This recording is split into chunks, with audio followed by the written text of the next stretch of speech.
Un día Jesús estaba orando y cuando terminó, uno de sus discípulos le dijo: Señor, enséñanos a orar, como Juan enseñó a sus discípulos. Entonces Jesús les dijo: Cuando oren, digan: Padre, santificado sea tu nombre, venga tu reino, danos hoy nuestro pan de cada día, y perdona nuestras ofensas, puesto que también nosotros perdonamos a todo aquel que nos ofende, y no nos dejes caer en tentación. Palabra del Señor. El 7 de octubre, que celebrábamos las vísperas de la Virgen del Rosario, la fiesta de la Virgen del Rosario, hablábamos del valor que tiene el Ave María, ¿verdad? Hablábamos que el Ave María es una oración que fue tomada de la salutación del ángel Gabriel y de la salutación de la Virgen Santísima, donde el ángel dice: alégrate, llena de gracia, el Señor está contigo. Y Santa Isabel dice: bendita tú entre las mujeres y bendito el fruto de tu vientre. Y hay una oración que no mencioné ese día, y es la oración que mencionamos hoy en el Evangelio. Siempre después, antes más bien dicho, de cada decena, 10 Aves Marías, ¿qué rezamos nosotros? El Padre Nuestro. Otra oración inventada para los protestantes, ¿verdad? Otra oración que no tiene ningún valor, ¿verdad? Porque para ellos la oración más perfecta es la oración espontánea, la que sale, y esta oración no vale para ellos. Pero aquí hay un mandato. Dijo Jesús: cuando oren, oren así, ¿verdad? Padre nuestro que estás en el cielo, santificado sea tu nombre, ¿verdad? Y va diciendo él parte por parte de lo que nosotros conocemos como el Padre nuestro, que es el que rezamos, ¿verdad? Primero, en el Padre nuestro, ¿a quién reconocemos? Que existe un Dios que no es Padre mío, sino que es Padre nuestro, es Padre de todos. Y por ser Padre de todos, los demás, ¿en qué se convierten? En mis hermanos. En mis hermanos. Hijos de Dios, sí, claro, hijos de Dios, pero también son mis hermanos. Y cuando yo me meto con un hermano mío a dañarlo, a destruirlo, me estoy metiendo con un hijo de ¿quién? Con un hijo de Dios. Y eso se nos olvida. Se nos olvida eso en muchas ocasiones. Cuando a veces tratamos con crueldad, con egoísmo al hermano. Hoy, ¿verdad? Con esto de la guerra en Israel, a veces pensamos que es Palestina, ¿verdad? Y en realidad Palestina es un pueblo que está sufriendo las consecuencias de la guerra igual que Israel. El grupo que está haciéndole la guerra a Israel se llama Hamás, así se llama el grupo, y es un grupo terrorista que tiene como finalidad destruir a Israel. Esa es la finalidad de ellos. Ellos no es trabajar por la paz, no. La meta de ellos no es trabajar por la paz, sino trabajar para destruir al pueblo de Israel. Y es increíble, de verdad. He estado siguiendo un poquito las noticias con mucha tristeza, ¿verdad? Esto. Y el pueblo palestino que está en Gaza es un pueblo que ha sido sometido por este grupo. Gaza es un territorio y estos jamás se adueñaron de esa propiedad, de ese terreno, de ese pueblo, y ellos son los que han mandado ahí todo este tiempo. Pero un grupo terrorista que lo único que ha hecho es estar atacando y atacando y atacando a Israel constantemente. Y me llamaba mucho la atención una cosa. Dice: si Israel sigue bombardeando, nosotros vamos a empezar a matar a los que tenemos aquí cautivos con nosotros. Que Israel no dispare. ¿Y ellos se detienen de disparar? No. Imagínense cómo es esto. Ustedes no disparen, pero nosotros sí vamos a seguir disparando misiles todos los que podamos. ¿Verdad? Una cosa terrible. Y lo que duele de verdad en el alma es ver a un pueblo que sufre, que son también nuestros hermanos. Estaba viendo la noticia a las mujeres, como se metieron a un pueblo, a las mujeres les quitaron los niños, las mujeres, saber qué las hicieron, las mataron o las tienen secuestradas, solo Dios sabe, pero en un lugar encontraron 40 niños y algunos de ellos decapitados, ¿verdad?, por este grupo. ¿Se imaginan que en estas personas hay amor, hay sentido de hermanos, hay sentido de decir, estos son seres humanos? Yo digo, atentar contra un niño, ¿verdad? Contra un niño. ¿Qué mal puede hacer un niño? Dios hoy nos invita a ver a Dios como nuestro Padre, pero no solo mi Padre, sino Padre de todos. Y así como yo quiero la bendición de mi Padre para mí, así debo aprender a pedirla para los demás. Santificado sea tu nombre. Santificar el nombre de Dios. ¿Cómo se santifica el nombre de Dios? ¿Con la boca? No, con las obras.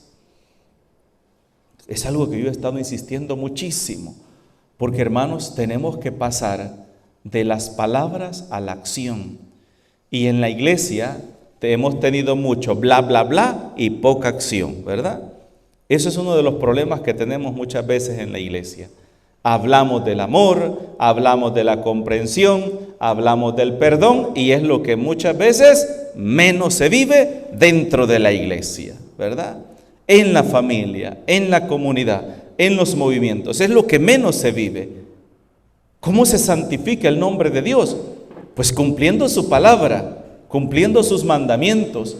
Y los mandamientos no solamente se cumplen porque yo me los aprendí de memoria cuando fui al catecismo para hacer la primera comunión. Muchas personas nos conformamos solo con eso. Y de hecho hay personas que a veces se confiesan y dicen, ¿hace cuánto? Que uno ya va a darles la extrema unción. Ya están más de allá que de acá. Porque uno siempre tiene que preguntar eso. Son preguntas las que uno hace. Algunos pensarán que el párroco, porque es metiche, porque anda preguntando algunas cosas de esas que no le debe importar. Pero son preguntas que a uno, desde que está en el seminario, se le pregunta. ¿Hace cuánto se confesó la última vez? Uno les pregunta, ¿verdad? ¿Hace cuánto fue la última vez? ¿Es soltero o casado? ¿O soltera o casada? Y se le pregunta eso. Ese es nuestro deber, ¿verdad? ¿Hace cuánto se confesó la última vez? Y si es soltero o si es casado, ¿verdad? ¿Por qué? Porque dependiendo de las cosas que digan, así va a ir el consejo que uno les puede dar a aquellas personas.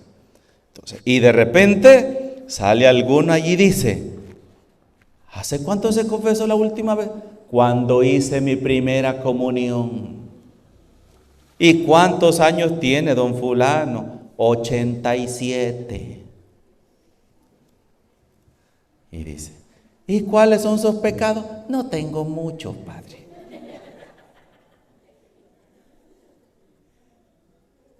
Miren, viera cómo cuesta. Vieran cómo cuesta. ¿Cómo cuesta? Porque ¿saben cuál es el problema?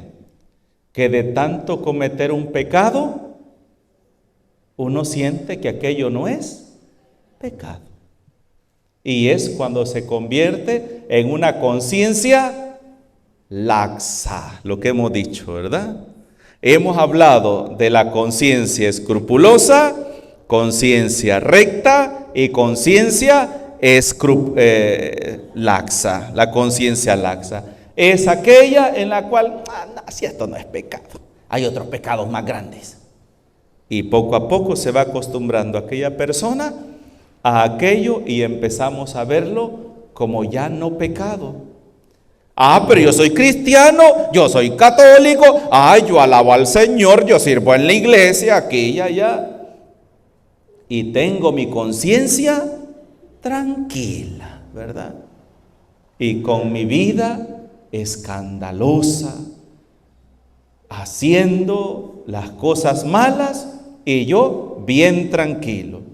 Qué cosa, saben hermanos, que esa es una de las cosas que yo más miedo le tengo. De verdad, creer que estamos haciendo las cosas bien y tenemos la vida nuestra patas arriba. Pero si alguien llega o se le ocurre poner el dedo en la llaga y decirle, usted está fallando en eso, peor que la erupción del volcán de Ilopango, ¿verdad? Que llegó hasta Panamá y México. No me toquen, ¿verdad? No me toquen. Santificar el nombre de Dios se santifica a través de nuestras obras. Un hijo, ¿cómo deshonra a sus padres? ¿Cómo deshonra el hijo a sus padres? ¿A través de qué? ¿A través de qué? ¿Cómo puede avergonzar un hijo a su padre? ¿A través de qué? A través de sus obras, ¿o no? ¿O usted se va a sentir orgulloso si un hijo suyo anda robando gallinas, anda saltándose los cercos, robando esto, tirando piedras, diciendo malas palabras, emborrachándose, tirándole piedra a medio mundo? Usted como padre de familia se va a sentir orgulloso. ¿Cómo se va a sentir? Avergonzado. Entonces, ¿cómo deshonramos los hijos a nuestros padres? A través de nuestras acciones. Entonces, ¿cómo honramos a Dios nosotros los cristianos? ¿Cómo lo honramos? También a través de nuestras obras. ¿Y cómo se honra a Dios? ¿En qué? ¿Cuándo y cómo? En lo que viene en el resto del Padre Nuestro. A través de las acciones que hacemos con nuestros hermanos. Ahí está. Por eso no se concibe la idea de decir yo creo en Dios, yo alabo a Dios, si estoy haciendo la guerra, si estoy destruyendo. ¿Se acuerdan, hermanos, que el día del Rosario, el 7 de octubre, hablábamos de la visión que tuvo el Papa Pío V, ¿verdad? ¿Se acuerdan? Que Dios le reveló que la guerra era el mismo diablo moviendo aquí, moviendo allá, porque la forma que busca el demonio de destruir a la humanidad es a través de la guerra. ¿Se acuerdan eso, verdad? Y a mí me llamó mucho la atención que ese día era para recordar la visión que el Papa tuvo. El Papa San Pío V era para recordar. Y exactamente ese día se desata la guerra contra Israel. Y me llamó tanto la atención porque alguien podrá pensar, no, padre, pero eso no nos va a afectar a nosotros. ¿Cómo no, hermanos? ¿Se acuerdan que les conté de la pasadita del ratoncito? Que ni la vaca, ni el chanchito, ni la gallina quiso hacer caso. No me importa a mí. No, hermanos. Todo esto, la pandemia que hubo, la guerra entre Rusia y Ucrania, y ahora esta otra nueva guerra, que, hermanos, no es una guerra fácil, solo un milagro de Dios puede tocar los corazones. Yo hablaba con una persona, porque Israel está rodeado de palestinos, prácticamente, palestinos y árabes. Y le decía, ¿y cómo Belén, por ejemplo? Hoy los peregrinos no pueden ir a Belén. Los peregrinos que se quedaron allá los están sacando por Jordania, algunos para que salgan por el aeropuerto de Jordania, otros están esperando en el aeropuerto para que sus gobiernos vayan y los saquen del país, ¿verdad? Con aviones. Así están, otros están saliendo por Jordania y allá los están sacando, ¿verdad? Hay formas como salir, pero Belén es palestino. Belén, y Belén que está pegado, Belén está pegado a Jerusalén. Si solo divide un muro, una frontera, y ahí son puros palestinos. ¿Qué va a pasar si hay un levantamiento interno incluso dentro de Jerusalén? Y luego se empiezan a meter los países árabes. Hermanos, estamos ante una situación grave a nivel mundial. Estados Unidos menciona, que hoy lo mencionaba, que hay 22 estadounidenses asesinados en la masacre en Israel. 22 personas. Pero ¿cómo murieron? Es que la mayoría de estas personas, ¿dónde estaban? En esta discoteca. Había un baile, una discoteca de música a la orilla de la frontera de Gaza. Entonces ahí estaban en un baile, eran cientos de jóvenes que estaban ahí bailando. Y ahí fue donde se dio la mayor masacre. Y en los pueblos que estaban alrededor de Gaza, cerca de la frontera de Gaza, habían pueblitos y ahí se metieron, ¿verdad? Ahí fue donde fue la masacre y toda esta situación. ¿Por qué menciono esto? Hoy Jesús nos menciona la importancia de la oración. Hay que orar. Hay que orar por la paz en el mundo entero. Hay como un afán tan grande de destruirnos. Hay un afán, y lo único que se habla, ¿qué es? De las armas nucleares, ¿verdad? Que tal país tiene tantas bombas nucleares, que tal otro país tiene otras bombas nucleares. Hermanos, pero es que en una guerra nuclear nos morimos todos. No solamente la gente humilde, también los gobiernos se van, ¿verdad? Y no pensamos en eso. Jesús va a decir: Jerusalén, Jerusalén, si comprendieras lo que te lleva a la paz. Y yo creo que el camino de la paz es aprender a reconocernos todos como hermanos. Como hermanos. Cuando yo reconozco a la otra persona como mi hermano amado, el hermano de mi corazón, yo no voy a querer dañar a esa persona. Pero también la otra persona debe reconocerme a mí como su hermano. Y que esta es la cosa, la conversión del corazón, ¿verdad? No solamente yo tengo que convertirme, no, también tenemos que orar por la conversión del mundo entero. Porque como hoy lo que está sucediendo, ¿verdad? Jamás le dice a Israel: tú no dispares, pero aguanta los que te van, ¿verdad? Eso no es así. Eso no es así. Y muchas veces en nuestra vida diaria vivimos eso también. Vos aguantame mis insultos, mis patadas, mis maltratos, pero vos no digas nada. Vos aguantate, ¿verdad? No es así, hermanos. Un día Dios nos va a pedir cuentas. Dios es nuestro Padre y nos pedirá cuentas a cada uno de nosotros de las acciones que hemos hecho. Líbranos del mal, dice el Señor hoy no nos dejes caer en la tentación y líbranos del mal. Pues que sea el Señor quien ponga su mano en medio de esta situación y nos conceda la paz. En el nombre del Padre, del Hijo y del Espíritu Santo. Amén.